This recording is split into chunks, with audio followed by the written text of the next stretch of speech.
नमस्कार विद्यार्थी मित्रों, बीकॉम सेमेस्टर 1 अर्थशास्त्र जेमां आज आपणे चर्चा करवानी छे मांग विधेय के मांगना निर्णयको के मांगने असर करता परिबळो।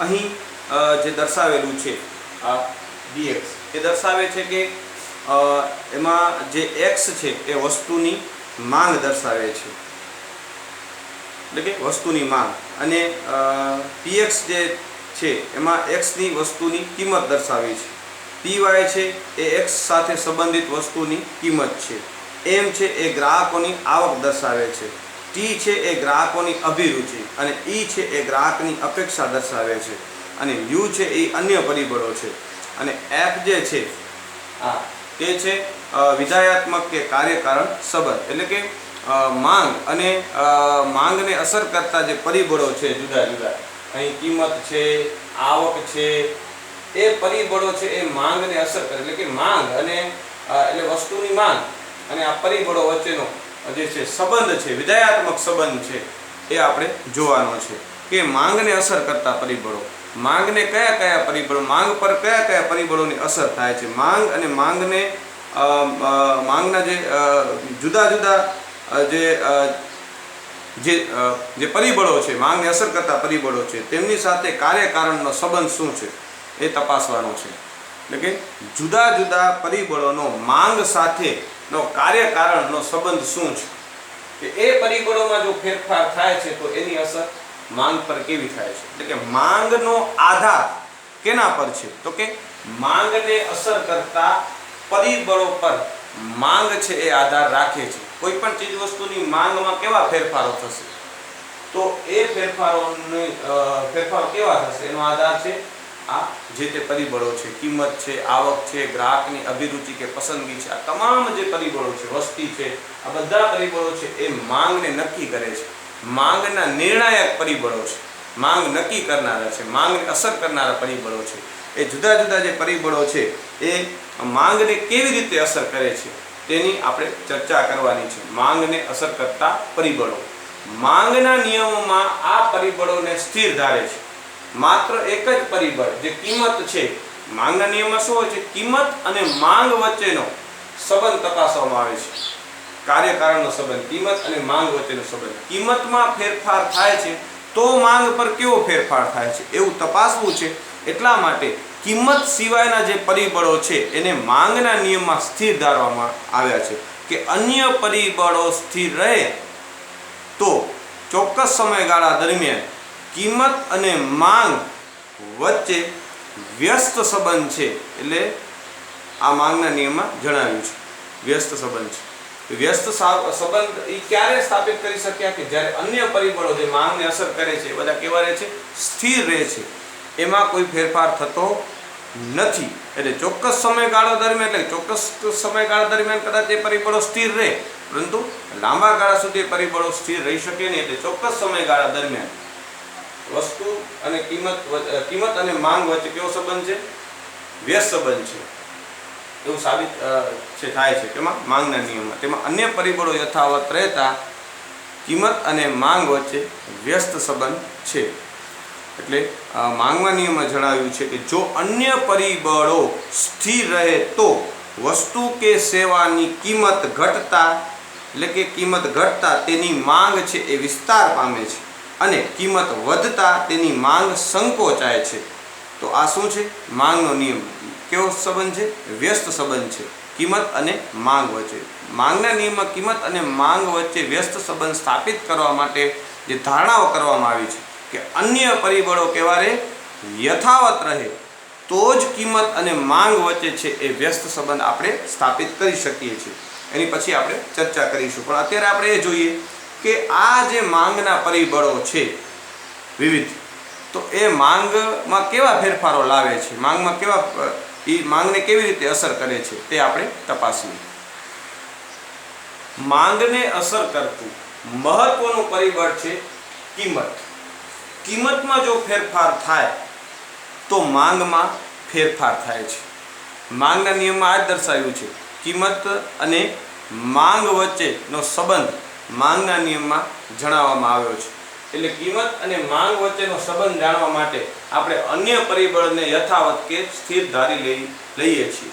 તો જો કિંમતમાં ફેરફાર થાય, અન્ય પરિબળોને સ્થિર રાખીએ તો કિંમત પરિબળ તપાસીએ તો કિંમતમાં જો વધારો થાય તો જે તે ચીજ વસ્તુની માંગમાં શું થાય છે? માંગનું સંકોચન થાય છે. શું થાય છે? માંગનું સંકોચન થાય છે.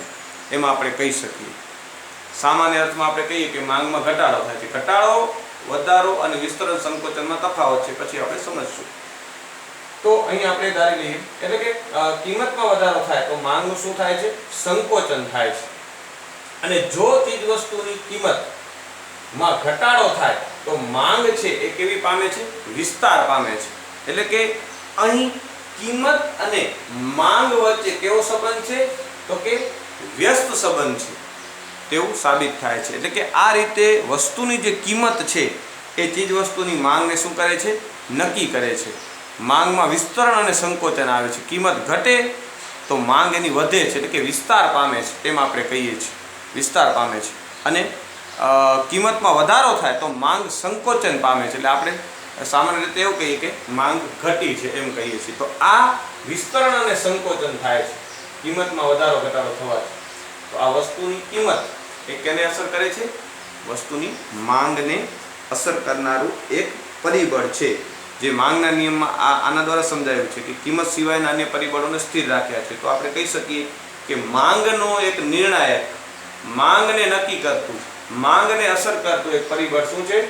વસ્તુની કિંમત છે. કિંમતમાં ફેરફાર થાય તો એની અસર માંગ પર થાય છે. ત્યારબાદ છે બીજું પરિબળ સંબંધિત વસ્તુઓની કિંમતો. હવે છે સંબંધિત વસ્તુઓની કિંમતો.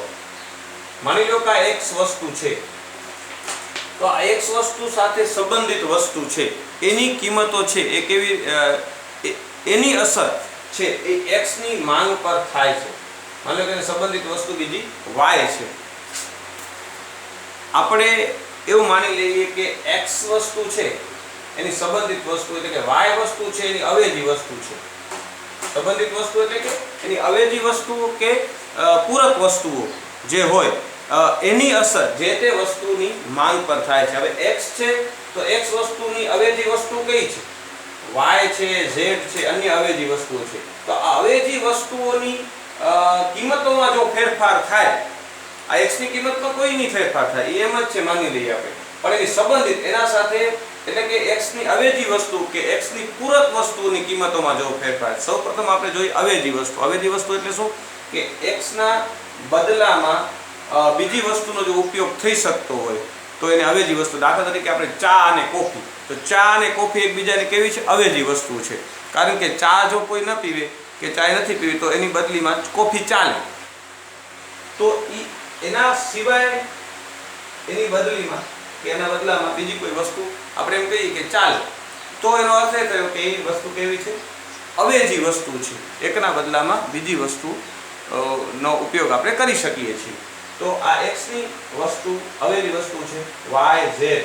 તો આ y અને z ની જો કિંમતોમાં ફેરફાર થાય તો x ની માંગમાં જો ફેરફાર થતો હોય તો એ ફેરફાર કેવો થાય છે? માની લો કે એ અવેજી વસ્તુ છે, x ના બદલામાં આપણે y નો ઉપયોગ કરી શકીએ. માની લો કે આ ચા છે અને આ કોફી છે એવું આપણે ધારી લઈએ. ચાની કિંમત સ્થિર છે અને કોફીની કિંમતમાં જો ફેરફાર થાય, માની લો કે કોફીની કિંમત છે એ વધે, કોફીની કિંમતમાં શું થાય? વધારો થાય. y ની કિંમતમાં શું થાય? વધારો થાય. તો આ y ની કિંમત જો વધી, y ની કિંમતમાં વધારો થશે તો y ના જે ગ્રાહકો છે એને y કરતા આ ચા છે x વસ્તુ છે સસ્તી લાગશે. માની લો કે આની કિંમત 10 રૂપિયા છે અને આની માની લો કે 10 રૂપિયા હતી. હવે આની કિંમત વધી ગઈ અને 12 રૂપિયા થઈ ગઈ. તો હવે y નો ઉપયોગ કરતા ગ્રાહકોને x વસ્તુ કેવી લાગશે? સસ્તી લાગશે. એટલે પાછી એકબીજાની કેવી છે? પૂરક છે. હવે કોફીની કિંમતો વધે છે તો પછી ગ્રાહકને એમ થશે કે કોફી નહીં ને ચાલો ને હવે ચા પીએ, તો એના ગ્રાહકો અહીંયા ચાલ્યા જશે. એટલે કે y ની કિંમત વધી, એટલે કે અવેજી વસ્તુની જો કિંમત વધે તો અહીં આ વસ્તુ છે એની કિંમતમાં શું થશે? એની માંગમાં શું થશે? વધારો થશે. એટલે અવેજી વસ્તુની કિંમતો અને આ વસ્તુ સાથે જે કિંમત છે એના વચ્ચેનો સંબંધ છે કેવો છે? તો કે ધન સંબંધ છે, સીધો સંબંધ છે. તો આવી રીતે થશે. માની લો કે કોફીની કિંમતમાં ઘટાડો થાય. માની લો કે અહીંયા આગળ 5 રૂપિયા થઈ જાય, તો આ ચા પીતા ગ્રાહકો બધા ક્યાં ચાલ્યા જશે? કોફીમાં ચાલ્યા જશે. તો કે સંબંધિત વસ્તુની કિંમત જો અવેજી હોય અને એની કિંમત જો વધે તો અહીં પ્રસ્તુત વસ્તુની જે માંગ છે એની કિંમતોમાં શું થાય? માંગમાં શું થાય? વધારો થશે. જો અવેજી વસ્તુની કિંમતમાં ઘટાડો થાય તો એની માંગમાં શું થશે? ઘટાડો થશે. તો અહીં અવેજી વસ્તુની માંગ વધે છે, કિંમત વધે છે, તો x ની માંગ કેવી થાય છે? વધે છે.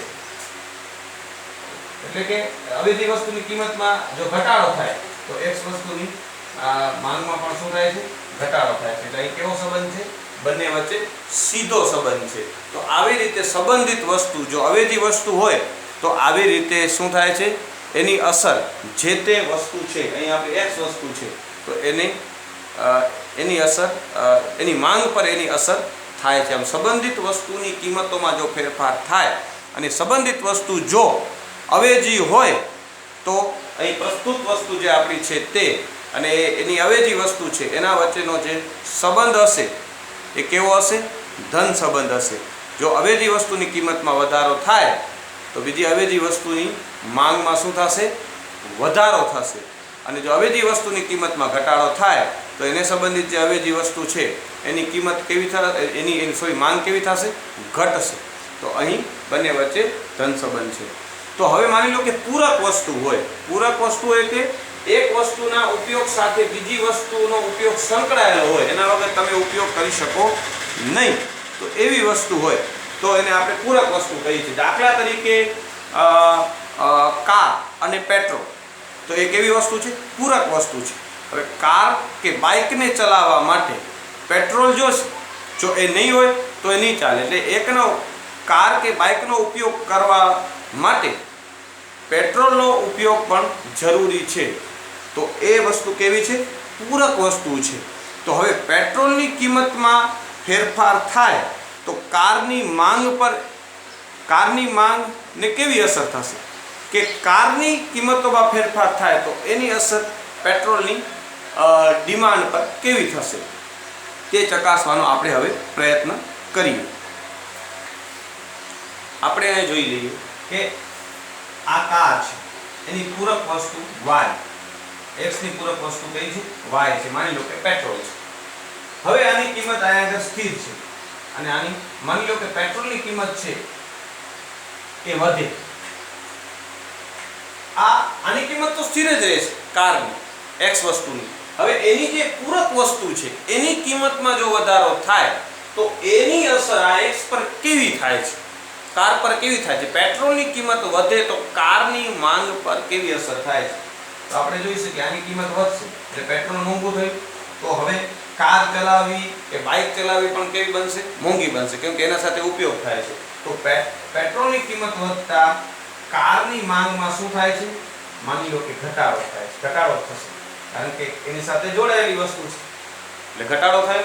એટલે જો વસ્તુ એકબીજાની પૂરક હશે તો એની સાથે એની પૂરક વસ્તુની જો કિંમતોમાં વધારો થાય તો માંગમાં શું થશે? ઘટાડો થશે. જો પૂરક વસ્તુની કિંમત ઘટે, માની લો કે પેટ્રોલની કિંમત ઘટે તો કારની માંગ કેવી થાય? વધશે. તો અહીં પૂરક વસ્તુના સંદર્ભમાં બંને પૂરક વસ્તુનો વચ્ચે માંગનો સંબંધ, પૂરક વસ્તુની કિંમત સાથેનો માંગનો સંબંધ કેવો હશે? અહીં વ્યસ્ત સંબંધ હશે. કેવો હશે? પૂરક વસ્તુની કિંમત અને પૂરક વસ્તુની માંગ વચ્ચે જે સંબંધ છે કેવો સંબંધ હશે? વ્યસ્ત સંબંધ છે. આપણે જોઈએ છીએ કે પેટ્રોલની કિંમત વધે છે તો કારની માંગ કેવી થાય છે? ઘટે છે. પેટ્રોલની કિંમત ઘટે છે તો કારની માંગ વધે છે. તો આવી રીતે સંબંધિત વસ્તુઓ જો અવેજી હોય તો સંબંધ કેવો હશે? સીધો સંબંધ હશે. જો સંબંધિત વસ્તુ પૂરક હોય તો સંબંધ કેવો હશે? વ્યસ્ત સંબંધ હશે. તો આ રીતે સંબંધિત વસ્તુની જે કિંમતો છે એની અસર જે તે વસ્તુની માંગ પર થાય છે. સંબંધિત વસ્તુની કિંમતમાં જો ફેરફાર થાય તો એની અસર જે તે વસ્તુની માંગ પર થતી હોય છે. તો આ સંબંધિત વસ્તુની કિંમતો એ માંગને અસર કરનારું એક પરિબળ છે. એટલે જ માંગના નિયમમાં જે વસ્તુની આપણે કિંમત અને માંગ વચ્ચેનો સંબંધને તપાસવાના છીએ એ તપાસતી વખતે આપણે એવી ધારણા કરીએ છીએ કે અન્ય પરિબળો સ્થિર રહે. તો એમાં આપણે આવક છે, સંબંધિત વસ્તુની કિંમતો છે, એ બધા જ પરિબળોને આપણે કેવા ધારીએ છીએ? સ્થિર ધારીએ છીએ. એ આગળ આપણે એનો અભ્યાસ કરીશું. બરાબર. તો આ છે હવે છે ગ્રાહકોની આવક. જો ગ્રાહકોની આવકમાં ફેરફાર થાય તો એની અસર જે તે વસ્તુની માંગ પર થાય છે.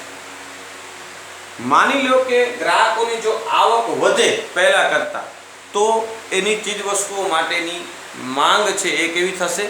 વધશે. આવક વધે તો માંગમાં વધારો થાય છે. આવક ઘટે તો માંગમાં ઘટાડો થાય છે. આપણે જોઈએ છીએ કે જો આવક ગ્રાહકની વધે તો આવક વધવી એટલે કે ગ્રાહકની નાણાકીય શક્તિ, ખરીદ શક્તિમાં શું થાય છે? વધારો થાય છે. તો એ પહેલા કરતાં વધુ વસ્તુઓ છે, ચીજ વસ્તુઓ છે એ ખરીદી હવે શકશે. એટલા માટે જો ગ્રાહકની આવક વધે તો ચીજ વસ્તુની માંગમાં વધારો થાય છે અને આવક ઘટે તો માંગમાં ઘટાડો થાય છે. એટલે કે આવક અને ચીજ વસ્તુની માંગ વચ્ચે કેવો સંબંધ છે? સીધો સંબંધ, ધન સંબંધ જોવા મળે છે. પરંતુ આ ધન સંબંધ, હકારાત્મક સંબંધ એ બધી વસ્તુ માટે એક સરખો હોતો નથી. જો હલકા પ્રકારની વસ્તુઓ હોય તો એના સંદર્ભમાં જો ગ્રાહકની આવક પછી વધે તો એવી વસ્તુની માંગમાં શું થાય છે? ઘટાડો થાય છે અમુક સમય પછી. એટલે કે આવી હલકા પ્રકારની વસ્તુ, હલકા પ્રકારનું અનાજ હોય કે કોઈ હલકા પ્રકારની વસ્તુ હોય જે ગ્રાહક પહેલી ઓછી આવક હોય તો એ ખરીદવા તો તેને ખરીદવી એની મજબૂરી હશે, ખરીદતો હશે. પછી જો એની આવક વધશે તો તે હલકા પ્રકારની વસ્તુઓ ખરીદતો નથી. તો અહીં આવક વધી તો હલકા પ્રકારની વસ્તુની માંગમાં શું થયો? ઘટાડો થયો. તો એના સંદર્ભમાં એનો હલકા પ્રકારની વસ્તુ અને ગ્રાહકની આવક વચ્ચે તો અહીં કેવો સંબંધ થઈ જશે? વ્યસ્ત સંબંધ થઈ જશે. પરંતુ અન્ય જે વસ્તુઓ છે, સામાન્ય વસ્તુઓમાં શું થશે? આવક અને વસ્તુ વચ્ચે જો છે એ કેવો સંબંધ હશે? તો કે હકારાત્મક સંબંધ હશે એમ આપણે કહી શકીએ. તો આમ સામાન્ય પ્રકારની વસ્તુઓ માટે આવકની જે અસર છે એ કેવી હશે? હકારાત્મક હશે. જ્યારે હલકા પ્રકારની વસ્તુઓ માટે આવકની અસર નકારાત્મક હોય છે. હવે જોઈએ, હવે પછીનું પરિબળ જોઈએ તો ગ્રાહકોની અભિરુચિ. હવે છે ગ્રાહકોની અભિરુચિ, પસંદ કે ફેશન. ગ્રાહકની કોઈ વસ્તુ પ્રત્યેની અભિરુચિ વધારે હોય તો એ વસ્તુની માંગમાં શું થાય છે? વધારો થાય છે. તો આ રીતે ગ્રાહકની જે અભિરુચિ છે, ગ્રાહકની વસ્તુ ખરીદવા માટેની જે પસંદગી છે, ઈચ્છા છે, તો એ જે છે એ જે તે વસ્તુની માંગને શું કરે છે? અસર કરે છે. એટલે જો કોઈ વસ્તુ, દાખલા તરીકે આપણે એમ કહી શકીએ કે કોઈ એક્સ અને વાય વસ્તુ છે, એટલે કે ફેશન નામનું જે પરિબળ છે એ શું કરે છે? જે તે ચીજ વસ્તુને માંગને અસર કરે છે. માની લો કે એક્સ અને વાય વસ્તુ છે. હવે એક્સ વસ્તુ છે એની કિંમત ઓછી છે, સસ્તી છે આની તુલનામાં. કે માની લો કે આની કિંમત 10 રૂપિયા છે અને આની કિંમત માની લો કે 20 રૂપિયા છે. પરંતુ આની અત્યારે ગ્રાહકની અભિરુચિ નથી, એટલે કે ફેશન નથી આ વસ્તુની, તો આની કિંમત નીચી છે અને આની કિંમત એકદમ ઊંચી છે અને એની ફેશન છે. તો આની કિંમત નીચી છે તેમ છતાં પણ ગ્રાહક આની માંગ કરશે નહીં. x ની જગ્યાએ y ની જ માંગ કરશે. એની કિંમત ઊંચી છે તેમ છતાં પણ એની માંગ કરે છે. શા માટે એવું કરે છે? તો ગ્રાહકની અભિરુચિ છે x માં નથી પરંતુ y માં છે. એટલે y જો એટલે અહીં ફેશન નામનું પરિબળ અસર કરે છે. y ની ફેશન છે એટલે ગ્રાહક છે એની માંગ કરશે. એટલે આપણે જોઈએ છીએ કે આ ફેશનનું પરિબળ છે અસર કરે છે. ઘણી વખત કોઈ ચીજ વસ્તુની ફેશન ચાલી જાય તો ગ્રાહકોને એ વસ્તુ સસ્તી મળે છે તેમ છતાં પણ એની માંગ કરતા નથી. અને ફેશન જો હોય તો એની ઊંચી કિંમત પણ ગ્રાહક છે એ આપવા તૈયાર થાય છે. તો અહીં ગ્રાહકની પસંદગી, અભિરુચિ જે છે, ફેશન છે, એ અહીં ગ્રાહકની માંગને, ગ્રાહકની ચીજવસ્તુની માંગને અસર કરનારું એક પરિબળ છે એમ આપણે કહી શકીએ. એટલે જ ઘણી વખત બજારમાં ગ્રાહકની અભિરુચિને, એટલે કે ગ્રાહકને ચીજવસ્તુ ખરીદવી, જે તે વસ્તુ ખરીદવા માટેની ગ્રાહકની અભિરુચિ જાગે એ માટે ઉત્પાદકો દ્વારા છે એ જે ચીજવસ્તુ છે એનો પ્રચાર કરવામાં આવે છે, એની જાહેરાતો પાછળ ખર્ચ કરવાનો, જેથી કરીને ગ્રાહકની પસંદગીને એ વસ્તુ તરફ વાળવામાં આવે, જેથી કરીને ગ્રાહક એ ખરીદે. અને એક વખત જો ગ્રાહકની અભિરુચિ એ તરફ વળે છે તો ગ્રાહક એની ઊંચી કિંમત પણ આપવા તૈયાર થાય છે. એટલે જ આપણે માંગના નિયમમાં કિંમત અને માંગ વચ્ચેનો વ્યસ્ત સંબંધ જ્યારે સ્થાપિત કરીએ ત્યારે અન્ય પરિબળોને સ્થિર ધારીએ છીએ, તો તેમાં ગ્રાહકની અભિરુચિને પણ આપણે શું ધારીએ છીએ? સ્થિર ધારીએ છીએ. કેમ? તો કે જો એને અભિરુચિને સ્થિર ન ધારીએ તો કિંમત અને માંગ વચ્ચેનો વ્યસ્ત સંબંધને આપણે સ્થાપિત કરી શકીએ નહીં. આપણે કીધું કે કિંમત અને માંગ વચ્ચે વ્યસ્ત સંબંધ હશે તો જો વસ્તુની કિંમત ઘટે તો એની માંગ છે વધવી જોઈએ, વિસ્તાર પામવી જોઈએ. પણ માની લો કે એની ફેશન ન હોય અને ગ્રાહકની અભિરુચિ ફેશન માની લો Y ની છે, તો X ની કિંમત ઘટે છે તેમ છતાં પણ X ની માંગ છે એ વધતી નથી. તો આ સંદર્ભે જો આ પરિબળને આપણે પ્રસ્તુત જાણીએ તો કિંમત અને માંગ વચ્ચે વ્યસ્ત સંબંધ આપણે સ્થાપિત કરી શકતા નથી. માટે આપણે શું કરીએ છીએ? આ પરિબળને સ્થિર ધારીએ છીએ. આવકને પણ એ રીતે સ્થિર ધારીએ છીએ કે કિંમત તો માની લો કે વધતી હોય તો આપણે કંઈક માંગ ઘટે છે, પણ એ સમયગાળા દરમિયાન જો ગ્રાહકની આવક વધે તો પછી એ ઊંચી કિંમતે પણ ખરીદી કરશે, એટલે પણ આપણે એને આવકના પરિબળને સ્થિર ધારીએ છીએ. તો આ વસ્તુ છે, બરાબર. તો ગ્રાહકની અભિરુચિ કે પસંદગી જે છે એ જે તે વસ્તુની માંગને નક્કી કરે છે, અસર કરે છે, તેમ આપણે કહી શકીએ. હવે જોઈએ, હવે પછીનું પરિબળ છે ગ્રાહકોની અપેક્ષાઓ. ગ્રાહકો કેટલીક વસ્તુઓની કિંમતમાં વધારો થશે કે ઘટાડો થશે એ અંગેની કેટલીક અપેક્ષાઓ રાખે છે. ગ્રાહક એવું વિચારતો હોય કે કોઈ માની લો કે X નામની વસ્તુ છે, તો એ હાલમાં એવું વિચારતો હોય કે ભવિષ્યમાં આની કિંમતો છે, માની લો કે અત્યારે ઘટી રહી છે કિંમતો, પણ એવું વિચારે કે હજુ ભવિષ્યમાં આની કિંમતો વધુ ઘટવાની છે એવી એને અપેક્ષા હોય, તો વર્તમાનમાં એ વસ્તુની કિંમતો ઘટતી હોય તેમ છતાં પણ એ ચીજ વસ્તુની માંગ કરતો નથી. તો આ ગ્રાહકની અપેક્ષાઓ, જે અડકળો છે, એ પણ વસ્તુની માંગને શું કરે છે? અસર કરે છે. તો હાલમાં જે આ વસ્તુની કિંમત છે, તો એ કિંમત એને ખબર છે ભવિષ્યમાં કિંમત એની ઘટવાની અપેક્ષાઓ ઘણી છે. હજુ ભવિષ્યમાં માની લો આની કિંમત સ્થિર આપણે માની લઈએ તો પણ આની કિંમત છે એ ભવિષ્યમાં ઘટવાની છે, તો વર્તમાનમાં એ ચીજ વસ્તુની માંગ થશે નહીં. અને એવું માની લો કે અત્યારે આ વસ્તુ છે તો ભવિષ્યમાં આની કિંમતો છે એ ગ્રાહકની એવી અપેક્ષા હોય કે હજુ વધવાની છે, તો વર્તમાનમાં એની માંગ છે એ બહુ ઝડપથી વધવા માંડે છે. જ્યારે ગ્રાહક આવી અપેક્ષાઓ બાંધે છે કે ભવિષ્યમાં આની કિંમતો ખૂબ ઘટવાની છે એવી હોય, તો વર્તમાનમાં એની માંગ કેવી થઈ જાય છે? એકદમ ઘટી જાય છે.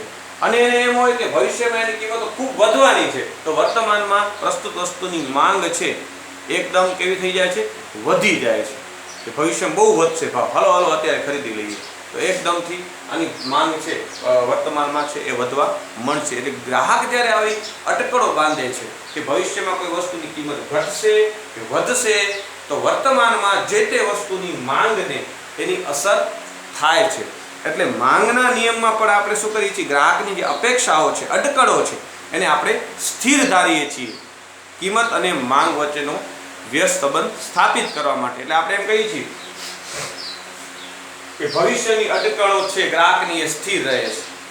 કેમ? તો કે જો આપણે સમજીએ કે માની લો કે અત્યારે આ વસ્તુની કિંમત ઘટે છે, તો માંગના નિયમ પ્રમાણે શું થવું જોઈએ? એ વસ્તુની માંગ વધવી જોઈએ. તો ગ્રાહક એવું માને કે ભવિષ્યમાં હજુ ઘટશે એવી અટકળ રાખી હોય, તો આ વર્તમાનમાં કિંમત ઘટતી હોય ને તેમ છતાં પણ એની માંગ વધશે નહીં. તો માંગનો નિયમ અહીંયા કેવો પડે? ખોટો પડે. એટલા માટે આપણે આ પરિબળને કેવું ધારીએ છીએ? સ્થિર ધારીએ છીએ, બરાબર. અને માની લો કે એની કિંમત અત્યારે એકદમ વધતી હોય અને ગ્રાહકને એમ લાગે કે ભવિષ્યમાં આનાથી પણ વધુ વધવાની છે, તો વર્તમાનમાં એની કિંમત વધે છે, તેમ છતાં પણ ગ્રાહક એની માંગ કેવી કરે? વધારે કરે છે. તો અહીં પણ માંગનો નિયમ કેવો થાય છે? ખોટો સાબિત થાય. એટલા માટે માંગના નિયમમાં આપણે કિંમત અને માંગ વચ્ચેનો વ્યસ્ત સંબંધ સ્થાપિત કરવા માટે ભવિષ્યમાં ગ્રાહકોની જે અપેક્ષાઓ છે, અટકળો છે, એને આપણે સ્થિર ધારીએ છીએ. અને સ્થિર ધારીએ તો જ આપણે કિંમત અને માંગ વચ્ચેનો વ્યસ્ત સંબંધ છે એને આપણે સ્થાપિત કરી શકીએ છીએ. હવે જોઈએ કેટલાક છે એ અન્ય પરિબળો કે જે માંગને અસર કરે છે. વસ્તીનું કદ અને માળખું પણ ચીજવસ્તુની માંગને શું કરે છે? અસર કરે છે. વસ્તી વધે તો રાષ્ટ્રના જે ચીજવસ્તુઓ છે એની કુલ માંગમાં શું થાય છે? વધારો થાય છે. અનાજ છે, કાપડ છે, જેવી અનેક ચીજવસ્તુની માંગ છે એ કેવી છે? વધે છે. અને વસ્તી જો ઘટે તો આ માંગમાં શું થાય છે? ઘટાડો થાય છે. તો આ વસ્તીનું જે કદ છે એ પણ માંગને અસર કરે છે. જો વસ્તીનું કદ વધે તો માંગ વધે છે, વસ્તીનું કદ ઘટે તો માંગ ઘટે છે. તો એવી જ રીતે આ કદ અને જો વસ્તીનું માળખું બદલાય તો એની અસર પણ છે એ જે તે વસ્તુઓની માંગને થાય છે. વસ્તીના માળખામાં ફેરફાર થાય એટલે કે કુલ વસ્તીમાં ને વય જૂથ પ્રમાણે આપણે જોઈએ તો વસ્તી કયા વય જૂથની વધારે છે? નાના બાળકોની વધારે વસ્તી છે કે પુરુષોની એટલે કે યુવાનોની વસ્તી વધારે છે કે વૃદ્ધ વ્યક્તિની વસ્તી વધારે છે? એમાં જો સ્ત્રીઓની વસ્તી વધારે છે કે પુરુષોની વસ્તી વધારે છે? આ બધા જ પરિબળો છે એ વસ્તીની માંગને અસર કરે છે.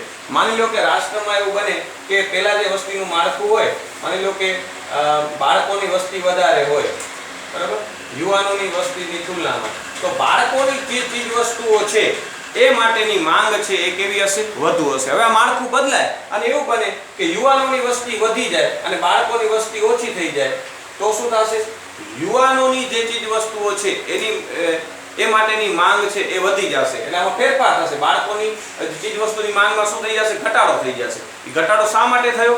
કે વસ્તીનું જે માળખું છે એમાં શું થયો? ફેરફાર થયો. હવે સમયની સાથે પછી એવું બને કે યુવાનો છે બધા વૃદ્ધ થઈ જાય અને વસ્તી વૃદ્ધિનો દર પછી ઘટી ગયો હોય, તો વૃદ્ધ વ્યક્તિઓની વસ્તી છે એ બાળકો અને યુવાનોની તુલનામાં શું થઈ જાય? વધી જાય.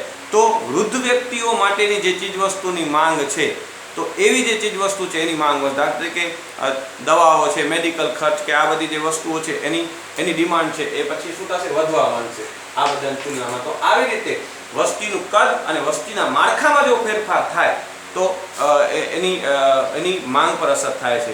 પુરુષોની તુલનામાં સ્ત્રીઓની સંખ્યા વધે તો સ્ત્રીઓની જે ચીજ વસ્તુઓ છે એની ડિમાન્ડ વધે, અને પુરુષોની સંખ્યા જો વધી જાય તો એની ચીજ વસ્તુની જે ડિમાન્ડ છે એની માંગ વધે. આ રીતે વસ્તીનું કદ અને વસ્તીનું માળખું જે છે એ પણ ચીજ વસ્તુની માંગને અસર કરે છે. હવે પછીનું પરિબળ છે આવકની વહેંચણી. હવે આવકની વહેંચણીમાં જો ફેરફાર થાય તો એની વસ્તુઓ છે એની પણ છે એ અસર રાષ્ટ્રની કુલ માંગ પર થાય છે. માની લો કે કોઈ રાષ્ટ્રમાં અમીરોની વસ્તી વધારે છે અને ગરીબોની વસ્તી ખૂબ ઓછી છે, તો અમીરો જે ચીજ વસ્તુની માંગ કરે છે એવી ચીજ વસ્તુઓનું છે ઉત્પાદન વધશે, કેમ કે એની માંગ કેવી છે? વધુ છે. અને ગરીબોની આવક તો ઓછી છે તો એ લોકોની માંગ ઘટી જાય છે. હવે સરકાર માની લો કે આવકની અસમાનતા દૂર કરવા માટે સફળ થાય અને આવકની અસમાનતા દૂર થાય એટલે કે ધીરે ધીરે અમીરોની સાથે સાથે ગરીબોની પણ આવકમાં શું થાય? વધારો થાય. એટલે ગરીબોની આવક જે છે ટેક્સ દ્વારા છે અમીરોની જે આવક છે એ કરવેરા દ્વારા જો ગરીબોને આપવામાં આવે ને એની જરૂરિયાતો જો પૂરી કરવામાં આવે તો ગરીબોની ચીજ વસ્તુઓ માટેની માંગમાં શું થશે? ધીરે ધીરે છે એ વધારો થશે. તો અમીરોની તુલનામાં ધીરે ધીરે ગરીબોની ચીજ વસ્તુની માંગમાં પણ શું થશે? વધશે. તો આ રીતે આવકની વહેંચણી બદલાની કે અમીરોની સાથે સાથે હવે ગરીબોની પણ આવક ધીરે ધીરે વધી છે. અમીર અને ગરીબ વચ્ચેની જે આવકની અસમાનતા છે એ ઘટી ગઈ છે. તો જે અત્યાર લગી ગરીબોની ચીજ વસ્તુની માંગ ઓછી હતી તે હવે ધીરે ધીરે વધી છે. એ વધી છે શા માટે? તો કે આવકનું જે વહેંચણી છે એમાં શું થયા? તો કે ફેરફારો થયા એટલા માટે. આવી રીતે આવકની વહેંચણીને જો ફેરફારો થાય તો પણ એની અસર ચીજ વસ્તુની માંગ પર થાય છે. કોઈ એક વર્ગની આવક વધે તો એની એ વસ્તુઓ ખરીદવા માટેની માંગ છે એ કેવી થશે? વધશે. તો આ ખૂબ મહત્વનું છે. ગરીબ વ્યક્તિઓ સૌપ્રથમ માંગ કેની કરશે? તો એ અનાજ, કપડાં, આ બધી જરૂરિયાત, જેની પ્રાથમિક જરૂરિયાત છે એને પૂરું કરવાનો પ્રયત્ન કરશે. પછી ધીરે ધીરે સુખ સગવડની, પછી મોજશોખની વસ્તુ. અમીરો છે એની વધારે આવક છે મોજશોખની વસ્તુ પાછળ ખર્ચાતી હોય છે. જો ગરીબોની આવક વધે તો આ રીતે અનાજ અને કાપડ કે જે પાયાની જીવન જરૂરિયાતની વસ્તુઓ છે એની ધીરે ધીરે માંગ છે એ વધે છે. તો આ રીતે આવકની વહેંચણી જે છે એમાં જો ફેરફાર થાય તો એની અસર ચીજવસ્તુની માંગ પર થતી હોય છે. હવે આપણે એક મુદ્દો એ પણ સમજી લઈએ કે આપણે અગાઉ જોયું કે સંબંધિત વસ્તુઓની કિંમતો આપણે માંગના નિયમમાં સ્થિર ધારીએ છીએ. એટલા માટે સ્થિર ધારીએ છીએ કે માની લો કે આ X વસ્તુ છે એની કિંમત વધે તો આપણે એમ કીધું કે માંગ કેવી થવી જોઈએ? તો કે ઘટવી જોઈએ. પણ એ સમયગાળાના દરમિયાન માની લો કે એની સંબંધિત વસ્તુ અવેજી વસ્તુ Y છે તો Y ની કિંમતમાં શું થાય છે? તો કે વધારો થાય છે. તો શું થશે? તો આની કિંમત જે છે એટલે આની કિંમતમાં શું થયું? તો Y ની કિંમત માની લો કે વધુ વધી તો શું થશે? તેમ છતાં પણ આ X ની કિંમત વધી હશે તેમ છતાં પણ એની માંગ થશે. કેમ? તો કે Y ની કિંમતમાં શું થયો છે? તો કે ફેરફાર થયો છે. હવે આની કિંમત વધે છે અને આની કિંમત માની લો કે ઘટે અને આની કિંમત એના કરતાં વધુ ઘટે તો પણ આવી પરિસ્થિતિ કે પૂરક વસ્તુ પણ એવી રીતે કે પૂરક વસ્તુ હોય કે માની લો કે આપણે કીધું કે કારની માંગ માની લો કિંમતો ઘટી છે એ જ દરમિયાન જો પેટ્રોલની કિંમતો વધે તો કારની માંગ છે એ વધશે નહીં. તો આ રીતે એટલા માટે આપણે સંબંધિત વસ્તુની કિંમતોને પણ શું ધારીએ છીએ? સ્થિર ધારીએ છીએ. તો માંગના નિયમમાં કિંમત સિવાયના તમામ પરિબળોને છે એ અસ્થિર ધારવામાં આવે છે. એટલે જ કીધું કે અન્ય પરિબળો જો યથાવત રહે તો કિંમત અને માંગ વચ્ચે વ્યસ્ત સંબંધ છે એ સ્થાપિત થઈ શકે છે. તો આટલા જે પરિબળો છે એ હતા માંગને અસર કરતા પરિબળો, જેને આપણે માંગ વિધેય કે માંગના નિર્ણાયકો તરીકે ઓળખીએ છીએ કે જે આ બધા પરિબળોની અસર જે તે વસ્તુની માંગ પર થાય છે. તો આ લેક્ચરમાં આટલું. હવે પછીના લેક્ચરમાં આપણે માંગના નિયમની વિગતે ચર્ચા કરીશું.